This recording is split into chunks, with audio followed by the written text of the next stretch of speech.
refu kwa urefu wake. 2021 na mimi nikiwa kiongozi wa tawi tulishiriki kupitisha mfumo wa mabadiliko, mfumo ambao umesababisha sisi leo tunakutana hapa. Mfumo huu ulianza kazi kama pilot, kama majaribio Disemba 2021 hiyo. Wakasajiliwa wanachama wachache pale. Januari 2022 rasmi wanachama wa Young Africans walipata fursa ya kuweza kurasimishwa kuwa wanachama kidijitali. Ikawa ni moja kati ya klabu Afrika, klabu 4 Afrika zenye mfumo huu. Klabu ngapi? 4. Yaani huu mfumo wa wanachama, hizo kadi mlizonazo, unapatikana kwenye klabu inaitwa National Al Ahly, unapatikana Zamalek, unapatikana Raja Casablanca, wenyewe wanatumia wa zamani, unapatikana St George Ethiopia na Young Africans pekee. Hawa mnaowaona leo hii, wale wanaocheza leo klabu bingwa Afrika ya Kusini pale, zile timu zote mbili, na kufikia mafanikio yale, hawajapata bahati ya kuwa na mfumo huu. Nawaambia haya nikiwa kama mwalimu ambaye nakwenda mpaka kwao kuwapa darasa. Hawana. Sasa nadhani iko sehemu ya thamani ambayo hamkuijua kwenye huu mfumo uliopo.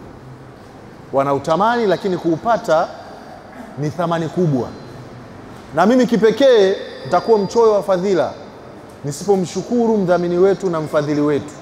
Tunao wadhamini wengi ambao wamekuwa wakitusapoti kimikataba, lakini tunaye mdhamini na mfadhili wetu ambaye amekuwa bega kwa bega, ambaye ameshiriki kuhakikisha mpaka mfumo huu uliotukutanisha wote hapa leo kama wanachama. GSM anahitaji pongezi kubwa sana. Tunavyoona hivyo vilabu vinahangaika kusoma, vinakuja huku, vinakwenda kule, kufanya investment ya mfumo huu sio jambo dogo. Sasa mfumo huu tulianza na mabadiliko ya katiba 2021. Ukiisoma ile katiba, mzee alianza ibara ya 2, ya 3 mpaka ya 5 mpaka ya 10. Kuna eneo kwenye ibara ya 13 inaitwa hadhi ya mwanachama. Inatuelekeza tutalipa ada wakati gani na msimu gani. Lakini kabla sisi kuanza kulipa ada, kuna ibara mbele kule mwishoni ya 62 inazungumzia muundo wa klabu na matawi yake. Ibara ya 62 inasema hivi: atakuwepo mwanachama. Yaani ukishasajiliwa wa kwanza kwenye tawi husika unaitwa mwanachama, ambao watasajiliwa na wakifikia 100 atatoka kuitwa wanachama, litaitwa tawi. Naomba muelewe vizuri. Hii ni sehemu ya darasa ambayo tunaipata na lazima tuitumie vizuri. Wakishafika 100 wataitwa tawi. Watu hawa hawatatakiwa kuzidi 500 kwa ndani ya nchi. Wataitwa, maana yake tawi linatakiwa lianzie kuitwa tawi likiwa na wanachama 100 na wasizidi 500 kwa ndani ya nchi. Watakao kuwa nje ya nchi wakifika 20 wataitwa tawi na hawatazidi vile 500. Maana yake tumeuona mwanzo na ukomo wa matawi yetu kwenye katiba. Na watakapofika 20 wakiwa nje ya nchi, watakapofika 100 wakiwa ndani ya nchi, watafanya mkutano wa kuchagua wa viongozi wao, ambao kazi yao kuu ya kwanza ni kubeba mapendekezo ya wao watakao wachagua kuyapeleka kwa uongozi na mkutano mkuu. Hapa ndo anatokea mtu anaitwa kiongozi wa tawi. Kwa hiyo kiongozi wa tawi hakutokea tu amechaguliwa na wale waliomwamini kwamba wewe tunakuona unatufaa kubeba mapendekezo yetu na maono yetu kama tawi kwa ajili ya Yanga yetu, kupeleka mkutano mkuu, kupeleka kwa uongozi na kutusimamia sisi wenyewe. 2022 wakati mfumo unaanza sasa, tulipofika mwezi Juni tukafanya uchaguzi wa viongozi walioko madarakani, Mhandisi Hersi na kamati yake yote ya utendaji.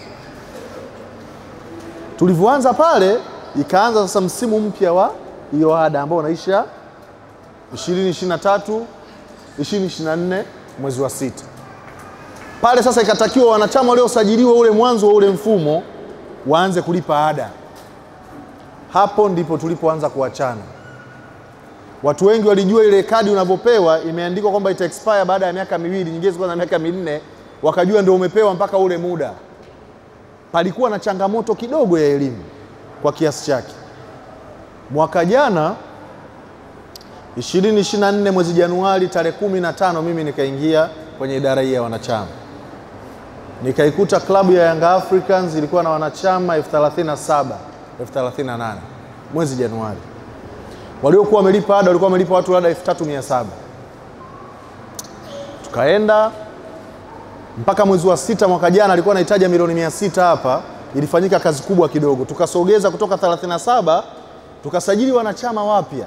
Huku tukiendelea kutoa elimu, na hapo katikati kuna mabenki yalikuwa yameingia nayo yalikuja kuwapa kadi bila kutoa elimu. Kwa hiyo ikawa changamoto juu ya changamoto. Huyu mtu hajaelimishwa mwanzoni kuhusu ulipaji wa ada. Hapo kaletewa benki haijampa elimu, kapewa kadi. Lakini sasa ukitazama tukaenda tukafunga na watu 59,000. Alafu tukatoka kwenye wale 3,700 tukasogea tukawa tuna watu 28,000 walio hai. Tukaenda kwenye mkutano mkuu, tukawa tumekusanya milioni 600. Kwa maana yake miezi 6 ile ndio ilikuwa ya kuweka vitu sawa. Huku unapambana huyu mwingine hivi, na mbaya zaidi viongozi wengi walikuwa hawajasoma katiba, kwa sababu wapo ambao walikuwa na matawi yana watu 50 na walikuwa wanapushi kuhudhuria mkutano mkuu, na wakahisi kwamba ilikuwa sasa ni mkurugenzi mpya kaingia analeta sheria zake. Kama mimi nimesoma tu katiba, mimi napita mule utaratibu. Na taratibu, ndugu viongozi na wanachama, zinawekwa kwa maslahi mapana ya klabu yetu. Zimewekwa ili tuzifuate tuweze kufikia malengo makubwa. Tukaanza msimu wa 2024-25 ambao ndio huu tunaomalizia kwa katiba yetu ya ada tarehe 30 mwezi ujao. Tukiwa na wanachama 59,000, sasa hivi tunaitafuta 100,000 tayari kwenye wanachama wapya. Na wanachama ambao wako hai tayari, tulitoka kule tulikuwa na msimu wa 2028. Sasa hivi tunakaribia watu 40,000 plus tayari. Msimu huu nilikuwa Egypt. Nilienda kutembelea pale Cairo National Ahli. Wale watu wamejipanga. Wanaposema klabu bora ya karne hawabahatishi. Yaani ni kweli. Sisi tumefika pale, tumeangalia uendeshaji wa klabu yao. Pale wana wanachama kama 120,000 wanalipa ada yao dola 40,000. Tunazungumzia milioni 100 na hela. Sisi hapa tunasokotana kwenye nini? Kwenye 24,000. Sasa basi na sisi tuiongeze value ya klabu yetu ili na sisi tusogee kidogo. Yanga oye! Msimu unaelekea mwishoni. Tumejipanga vizuri tu kabisa kumalizia msimu, na vile tunaendelea na maandalizi ya msimu mpya. Wapo watakao kuwepo na wapo watakao toka, lakini niwahakikishie kabisa tumejipanga vizuri na usajili uko vizuri, na tutaleta wachezaji wa kiwango kikubwa kwa ajili ya kuanza pale tulipoishia msimu huu ambao hatukuweza kuqualify. Niwahakikishie kabisa msiwe wanyonge wala msiumizwe mioyo, sababu najua bwana, cha kwako kikitoka moyo waga unauma, lakini nikuhakikishieni unafanyika usajili bora kabisa.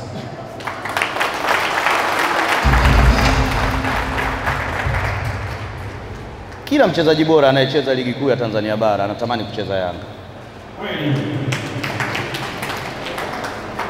Na mchezaji yoyote sisi tukimtaka kwenye ligi yetu atakuja kucheza Yanga.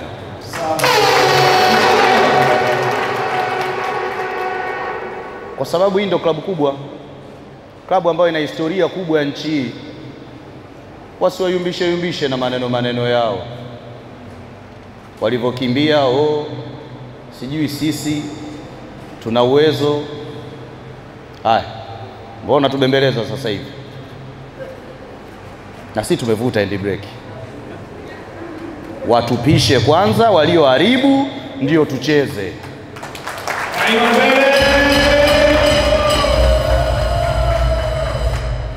Lazima watu wawajibike kwenye hili, na hatuko tayari kumfumbia mtu macho. Tasimama hapo mpaka mwisho tutakapofikia. Kilichopo ndugu zangu, niwaombe tuendelee kuisupport klabu yetu kwa kila hali. Bahati nzuri president ni mkazi wa Kigamboni,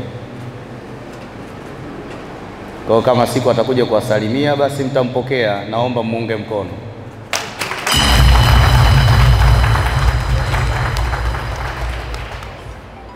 Baada ya kusema hayo, ndugu zangu, niwashukuru sana kwa kuweza kunikaribisha kwenye mkutano huu mkubwa. Tuendelee kusapoti vitu vyetu, tuiunge mkono klabu yetu, tulipe ada zetu, tusapoti kila kitu cha klabu yetu, kwa sababu hii ndio klabu ambayo imetukutanisha sisi sote. Isingelikuwa hii, inawezekana tungelikuwa tunapitana tu huko mitaani. Leo tunajuana kwa sababu ya klabu hii, na hii ndio klabu bora kabisa kwenye nchi hii. Wamepambana, wameshindwa. Kwa kila msimu sisi tunachukua tunaweka kabatini, kila msimu tunachukua tunaweka kabatini.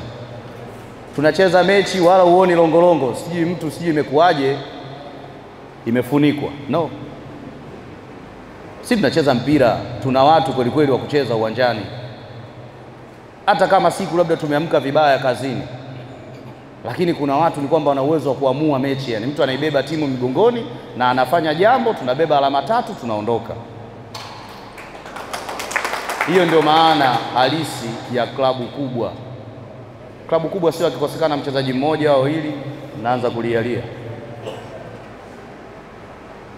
Na sisi hata wakituamsha leo, wakifuata tu kile tunachokisema, tukakipige pale, wanafariki.